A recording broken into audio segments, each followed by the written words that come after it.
একটা সাংবাদিক আছে দেখবেন, বাংলাদেশ আর থাকবে না।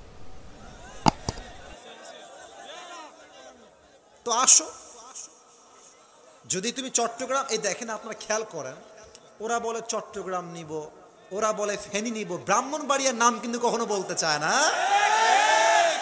ওরা জানে এটা এমন ডেঞ্জারাস জায়গা, আসলে পিঠের চামড়া একটাও বাকি থাকবে না যুবক ভাই। আচ্ছা, ওইটা যেটা সাংবাদিক আছে, একবার এই পাশে যায়, আবার তিরিং বিড়িং করে এই পাশে আসে। একে দেখলে আমার মনে হয় যে এই বেটা সাংবাদিক না হয়ে ঢাকার মলম্বিকা তো সম্মান হয়ে গেল।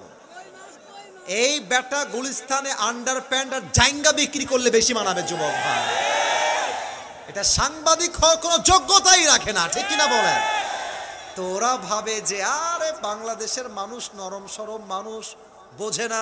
আর আমাদের প্রধান উপদেষ্টা ডক্টর ইউনূস সাহেব সত্যি কিন্তু ভদ্র মানুষ, তো ভাবে যে আর এদিকে উড়াই দিব। বেটা, আমরা কাফেরের বাচ্চা নয়, আমরা সব মুসলমান ঘরের বাচ্চা।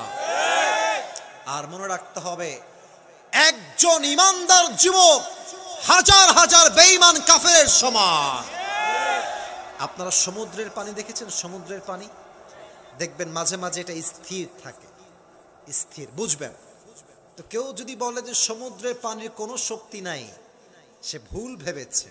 এটা এখন স্থির আছে, বাট এটার স্রোত যখন শুরু হয়ে যাবে, এটার উত্তাল ঢেউ যখন শুরু হয়ে যাবে, এই সমুদ্রের পানির উত্তাল ঢেউ আকাশ সমান পাহাড়কেও ভেঙ্গে চূর্ণ বিচূর্ণ করে দিবে। তো ভারত যদি ভাবে মুসলমানরা বাংলাদেশে সংখ্যায় কম আছে, ভুল ভাবছো। তোমাদের সঙ্গে একটা যুদ্ধ হবে, সেই যুদ্ধের নাম হচ্ছে গোসওয়ায়ে হিন্দ। এই যুদ্ধ যখন শুরু হবে হিন্দুস্তানের সঙ্গে, এই বাংলার মাটির থেকে ধামাল ছেলেরা একজন নয়, দুইজন নয়, হাজার হাজার যুবক শহীদ আবু সাইদের মতো মাথায় তাজা কাফনের রক্ত বেঁধে রাস্তায় শহীদ হওয়ার জন্য প্রস্তুত হয়ে যাবে, ঠিক কিনা বলেন? এত সহজ না বাংলাদেশকে দূর করে দেওয়া। আচ্ছা, আপনারা দেখেছেন মেজর ডালিম সাহেব কয়েকদিন আগে লাইভে এসেছিল, দেখেছেন আপনারা? এ তো আমাদের পুরো ইতিহাস পাল্টাই দিয়েছে। উনি বলছেন যে বঙ্গবন্ধু শেখ মুজিবুর রহমান ইংরেজি ভাষা ভালো করে জানতেন না, তাই তিনি 3 মিলিয়ন ভুল করে বলেছেন। আসলে তখন শহীদ হয়েছে 30 লক্ষ নয়, 3 লক্ষ। তবে আমি বলি, তার সব কথা আমি বিশ্বাস করি না, সব কথা আমি বিশ্বাস করি না। কারণ ক্ষোভ থাকলে মানুষ অনেক কিছু বানিয়েও বলে দেয় না। আমি বলছি না যে আপনি ঠিক বলবেন, আমি সব কথা বিশ্বাস করি না, আবার সব কথা আমি অবিশ্বাসও করি না। শিক্ষা একটাই, জাতির সঙ্গে বেঈমানি করবেন আজকে, মনে রাখবেন আল্লাহ আপনাকে দেখছে। বেঈমানি করে আপনি আজকে সাময়িক জিতে যাবেন, বাট সময় আসবে এমন প্রত্যেকটা বেঈমানির আপনাকে উসুল দেওয়া লাগবে যুবক ভাইরা, ঠিক কিনা বলেন?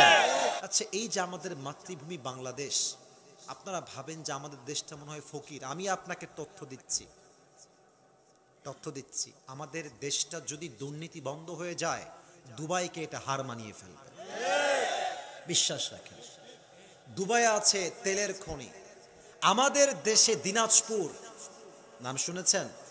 দিনাজপুর বড়পুকুরিয়া বিশাল বড় কয়লার খনি। ভূতত্ত্ববিদরা বলছেন কয়লার খনির ভেতরেই থাকে ডায়মন্ডের খনি। এটা অসম্ভব কিছু নয় যে আমাদের দেশে ডায়মন্ডের খনিও আছে। শুধুমাত্র আমরা কেন অর্জন করতে পারি না? আমাদের দেশে দলে দলে যেই পরিমাণ মারামারি লেগেছে, আমরা করি মারামারি আর ভারত নেয় মজা। বাংলাদেশের সবচেয়ে বড় শত্রুর নাম হচ্ছে ভারত, যুবক ভাইরা আমার। গতকাল তো আপনারা দেখেছেন, ভারতকে বাংলাদেশ উচিত শিক্ষা দিয়েছে। এই যে আমাদের দেশ থেকে কত কৃষককে যে তারা গুলি করে হত্যা করেছে, তার লিস্ট তৈরি করতে হবে। আমার কথা